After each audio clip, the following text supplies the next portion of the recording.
تمہیں جیل نے کیا بنا دیا ہے فارس غازی؟ سوائے لڑائی جھگڑوں کے تم ہر چیز بھولتے جا رہے ہو۔ تمہاری زبان بھی سی کلاس قیدیوں والی ہو گئی ہے۔ لے، سی کلاس میں ہی تو تھا۔ اس نے شانے اچکائے۔ خلجی صاحب نے بہت سے سخت الفاظ اندر روکے۔ لیکن اب تم رہا ہو گئے ہو۔ اب تم نے اپنی ساری زندگی میں کوئی جلد بازی اور بیوقوفی نہیں کرنی۔ اب یہ بدماشوں والے کام چھوڑ دو، شریف آدمی بن کر رہو جیسے سوسائٹی میں رہا جاتا ہے۔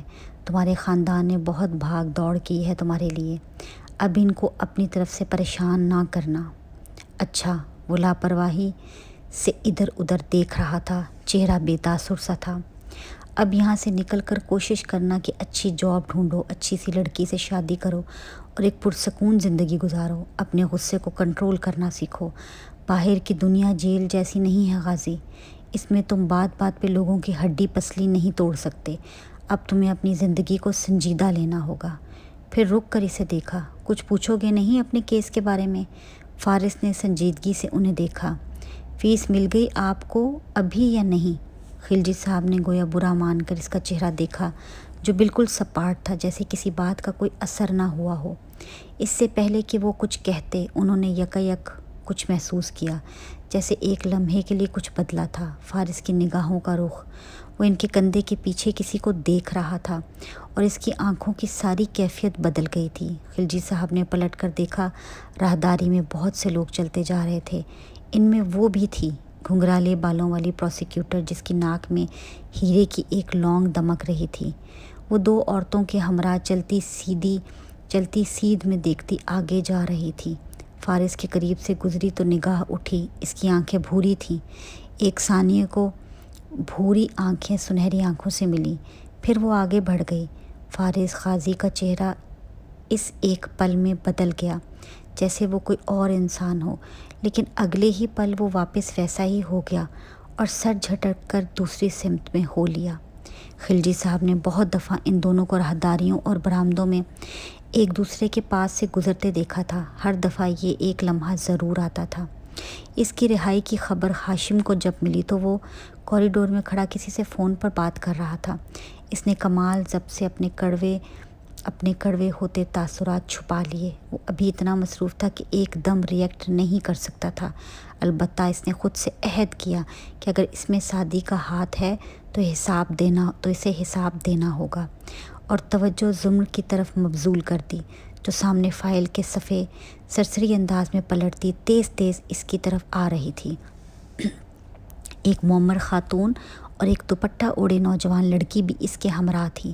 ہاشم کوریڈور کے سرے پہ اسے ملا تھا۔ زمر اس کے سلام کا مختصر جواب دے کر آگے ہو لی۔ وہ بنا کچھ کہے ساتھ چلنے لگا۔ ایک کریو کٹ والا نوجوان اس کی بائیں جانب تھا۔ کورٹ روم تک کی یہ واک خاموشی سے کٹ جاتی اگر ہاشم کسی بات کے جواب میں وہ نوجوان بگڑے تاثرات سے یہ نہ کہتا، انہیں میرا شکر گزار ہونا چاہیے کہ میں رقم ادا کر رہا ہوں، ورنہ کورٹ میں یہ مجھے ریپسٹ ثابت نہیں کر سکتے۔ ساتھ ہی دبے دبے غصے سے اس لڑکی کو دیکھا۔ ہاشم نے نظروں سے تنبیہ کی، مگر زمر کے قدم ایک دم رکے تھے۔ وہ گھوم کر اس کے سامنے اور سنجیدہ مگر تیکھی نگاہوں سے اس کو دیکھا۔ آپ کو میرا شکر گزار ہونا چاہیے کہ میں نے آپ کو سیٹلمنٹ دی ہے، ورنہ اگر ہم ٹرائل پہ جاتے تو آپ کو معلوم ہے کیا ہوتا۔ ہاشم نے ابرو اٹھا کر لڑکے کو خاموش رہنے کا اشارہ کیا، مگر وہ جو پہلے ہی بہت برے موڈ میں تھا اکھڑا اکھڑا سا بولا، میں باعزت بری ہو جاتا اور مجھے یہ پیسے نہ دینے پڑتے اور میری جاب۔ مدعی لڑکی کی ماں تلخی سے کچھ بڑبڑائی تھی۔ ہاشم نے لڑکے کو ہاتھ اٹھا کر خاموش کیا اور زمر کو دیکھ کر سنجیدگی سے بولا، میڈم پروسیکیوٹر، میں آپ کو بتاتا ہوں کہ ٹرائل پہ جانے کے بعد کیا ہوگا۔ الفاظ کی سنجیدگی کے باوجود ہاشم کی مسکراہٹ برقرار تھی۔ 12 سال، کم سے کم بھی 12 سال کیس عدالت میں چلے گا اور کچھ ثابت نہیں ہوگا۔ ثنا نے فرید کو خود وہاں بلایا تھا۔ میرے پاس ان کے ٹیکسٹ میسیجز کا ریکارڈ ہے، اور اس بات سے ثنا انکار نہیں کر رہی کہ ان کا چھوٹا موٹا صحیح مگر افیئر تو تھا۔ نہ صرف میں عدالت میں اس افیئر کے ثبوت پیش کروں گا، بلکہ 10 ایسے لوگوں کو بھی لاؤں گا